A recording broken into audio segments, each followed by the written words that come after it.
Hi, today I'm going to read The Girl with Big, Big Questions by Brittany Wynn Lee.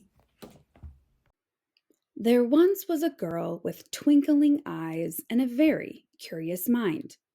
This girl was always asking questions whose answers weren't easy to find. The world is so very interesting. She wanted to learn all she could, from what makes a plane stay in the sky to what makes each person good.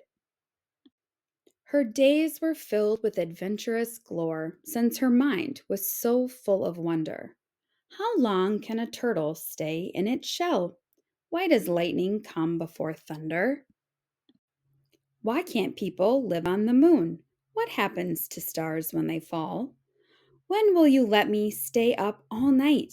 Why even have bedtime at all? What does the dog do while I'm at school? Hey, how was the whole world made?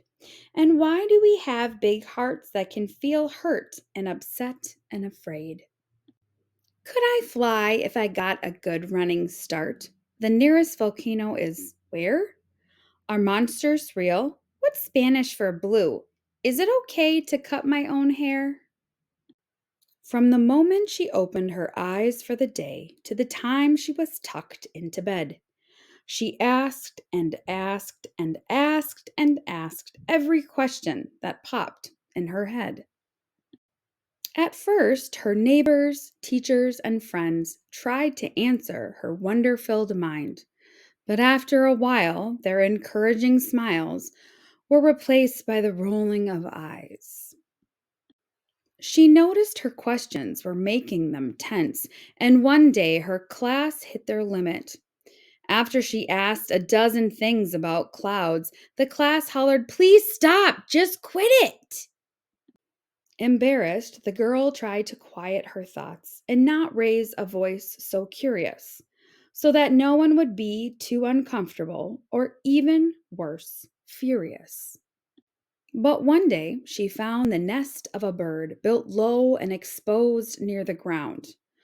Why would a nest not be in a tree? She wondered, and then looked around. She was all by herself with no one to ask, so she ran to the library shelves. She read about cities and the lack of safe places for birds to build nests for themselves. Like hunting for treasure, she searched and learned more answers that made her frown. With an urgent report, she announced to her class, "There are not enough trees in our town." The class, now moved by this information, asked questions about how to embark on a project to help both the birds and their neighbors by planting more trees in their parks. The girl knew then that big questions are good, and answers aren't just things to know. They are things to discover alongside each other. Asking questions is how we all grow.